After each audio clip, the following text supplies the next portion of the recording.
When you start the ankle, when You we gotta start push it up. strips, you're going to start where the break of the calf is. Now, for some people, their break of their calf is really high, and I usually won't go that high up because they don't like that. But so it's somewhere right around in here is where you're going to start. You're going to have them hold their foot at a 90-degree angle the whole time, okay? So for pre-wrap, again, I said you put it on anyway. It's your preference how it comes off the roll. I like it this way because I feel like I have more control.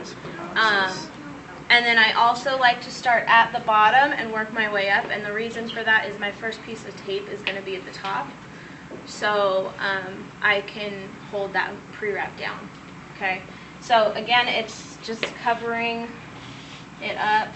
I like to try to do some of the angles.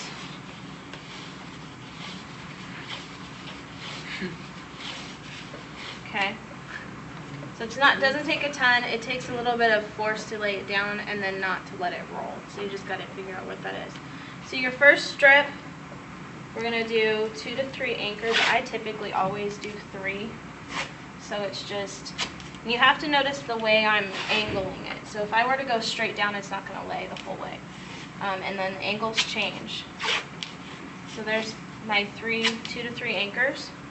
Okay, when you do your stirrups are basically like a stirrup on a baseball sock, if you remember what that was, where it's coming like this. You always go from medial to lateral, which means the inside to the outside, okay? So I start back, and you're going to go 3 of these.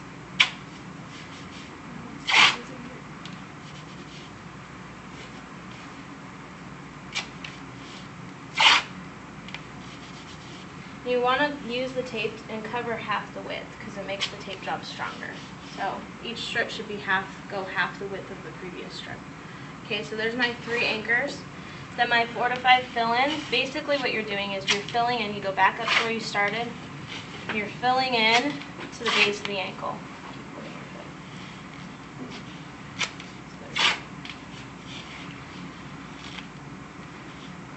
And you kind of just let the tape go wherever it needs to go, okay? So there's my 4 to 5 fill-ins. Then I have my 2 to 3 horseshoes, and what that is you just are laying it back here, okay? Probably only needs 2, but we'll do 3. Okay, so that's my 4 to 5, or 2 to 3 fill-ins. Okay, now this is where it gets tricky. Okay. I am going to try really hard to separate these for you because I do them together now. But so a figure 8, you're going to start around there, come down through the arch. And do you see how that's a figure 8? No. Yeah. So it went up, around, down here. Okay. So it's a figure 8 around the ankle. Okay. I'm confused. So a heel lock. Ready? Heel lock is the same thing, but you're coming down and locking the heel. And then come back up over the top, lock the other heel, come back over the top and tear. Okay? That's one heel lock. Okay? So then I would do those again. So I would do one more figure 8. That's beautiful. Oh man, I'm ready for the Okay. game now. Followed by one more heel lock. Beautiful. Do not expect your tape jobs to look like this right away. What if it does? Pretty impressive. It won't, Alex. So there's my 2. me, Then I'm going to Rusty. do my 2 Why? closures, okay?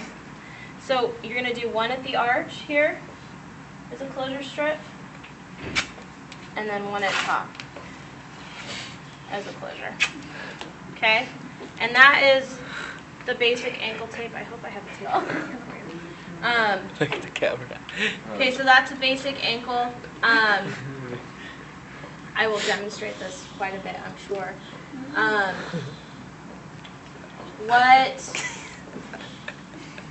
What you need to know about the tape job? What do you think? Knowing what now what the strips look like, what do you think the most important strips of that tape job are? The figure 8.